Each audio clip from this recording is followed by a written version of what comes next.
This game recap is brought to you by Manscaped's Foot Duster Foot Deodorant.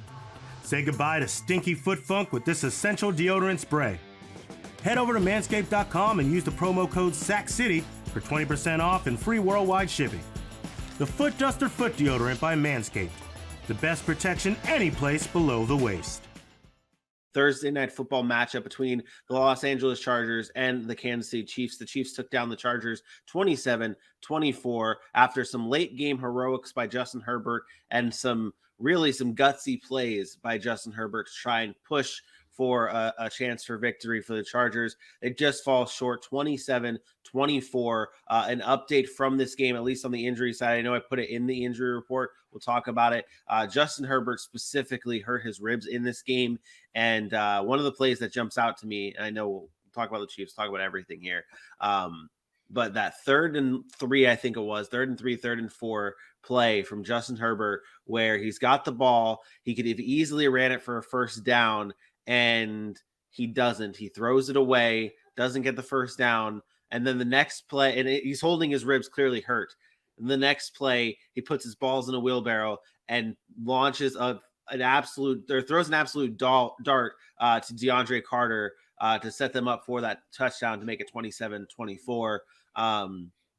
Gutsy performance by Justin Herbert, but the Chargers do fall short to the Chiefs because, well, hey, that guy Patrick Mahomes is still pretty good at football. The Chargers led this game 17-7 at one point, and Patrick Mahomes did what Patrick Mahomes does and brought his team back and got the Chiefs the victory. So, Aaron, what are your what are your takeaways from that game last night? Yeah, I think what I've been saying all along is like you have to be able to beat the Kansas City Chiefs. The Kansas City Chiefs are still the class of the AFC, despite not making it to the Super Bowl last year. 4 straight AFC title games. They find ways to win games, and you can talk about the Chargers and the missed opportunities they had.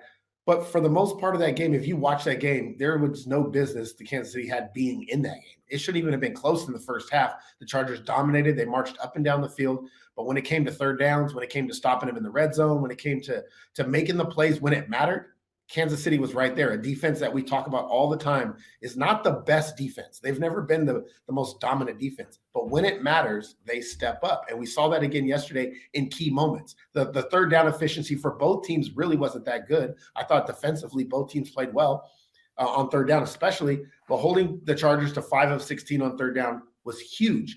Holding them to field goals, and then obviously we had the turnovers in the red zone. That is what championship defenses do. It's not always about, can you hold your team under to 300 yards, or can you hold a team under, this many points? When do you make those plays? And those plays have to be made in key moments. And a couple of times, both offensively and defensively, Kansas City did that. Whether it was an opportunity given to them by a dropped interception, and what does Mahomes do? Comes back, throws a touchdown to Justin Watson. Now it's a whole brand new ball game. Or is it the pick 6 by Jalen Watson when the Chargers are trying to answer back after just marching the ball right back down the field, and then you come up with the pick 6? It's just those type of plays that remind us why Kansas City is the class of the AFC, why Kansas City's been to that many straight championship games, and why they are, or they should still be, considered the favorite in the AFC. And I'm sorry, Charger fans, I'm not here to bash the Chargers. I think they played well. I think they're moving in the right direction from last year as far as being a more complete team. I was impressed with the defense 2 weeks in a row now, except for maybe on the ground at the end when you could stop Clyde Edwards-Helaire and you give up the big run.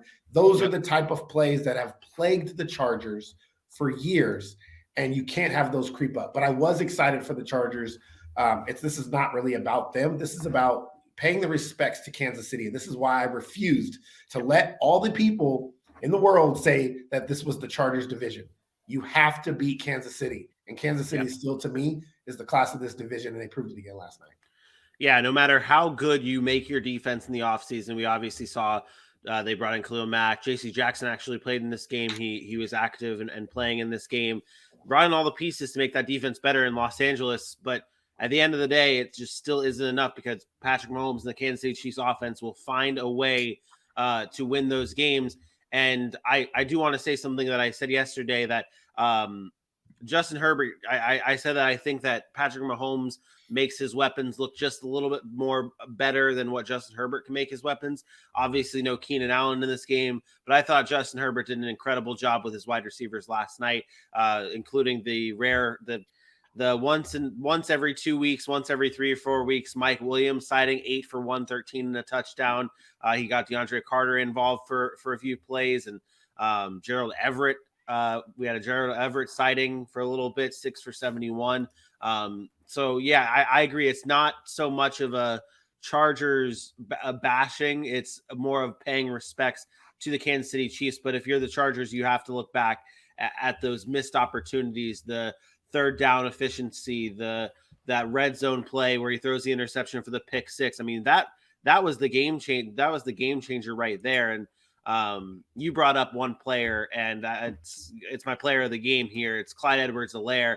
I think that, and I know maybe there's other guys that had even better performances, or you'd bring up and say maybe they deserved the player of the game more. But we've talked about it for so long now that if the Chiefs want to win another Super Bowl, they're going to have efficiency in the rushing game, not necessarily all the carries and that kind of stuff, not necessarily 20, 25 carries a game for Clyde, but efficiency, effectiveness. That's what Clyde Edwards-Helaire and really the whole running back group for the Kansas City Chiefs had last night. But specifically Clyde, you mentioned the breakout of that one play where he broke out for that 50-plus yard rush. But he finishes the day with great numbers. That's how you win. That's how you're going to win the Super Bowl if you're the Kansas City Chiefs. Not necessarily all the carries in the world, but effectiveness to where the defense is going to have to factor in and consider the rushing attack, and then let Patrick Mahomes light him up. And Clyde Edwards-Helaire is my player of the game. Aaron, what's the top play of the game? Yeah, I think the top play of the game was easy in this one. We could have said the Patrick Mahomes touchdown, but I think it's this play here. I think this is a momentum changer. Obviously, it gives Kansas City the lead. And then a pick six, anytime you can score on defense, it's going to be something special. It's going to give you all the momentum. And I think this put the dagger really into the Chargers. It's Jalen Watson's 99-yard interception return for a touchdown. And if you're the Kansas City Chiefs and you see a play like this, or you run into a situation where this play happens, everything's going in your favor. We talk about the momentum, but the Kansas City Chiefs did not play well in this game. And to be honest, I don't know that they should have won this game. But when you get plays like this, these are opportunistic defenses that can make plays. You're going to have success. Jalen Watson's interception is the top play of the game. But let's be honest, it's got to be a little disheartening for the Chargers to play as well as they did, to look at Patrick Mahomes and see, he only had 235 yards. And you hold Travis Kelce to 5 for 50. And they don't really have a number one receiver that stands out. And their highest rushing back score, 88 carries, 74 yards, which is efficient, but it's only 74 yards. Nobody had more than 50 yards receiving on Kansas City, and they still won the game. I don't know if Patrick Mahomes and the Kansas City Chiefs offense could play any worse than they really did. That's a bad game for the Kansas City Chiefs offensively. And at the end of the game, you look at the box score, they have almost 30 points, and they come away with the win. So that is a scary, scary thing for most teams when it comes to what the Kansas City Chiefs are capable of and what Patrick Mahomes is capable of. I'd be a little concerned if I'm those other AFC teams. Yeah, that's what separates the Chiefs over everybody else. They find ways to win, and they find ways to win against good, very, very good teams like the Los Angeles Chargers.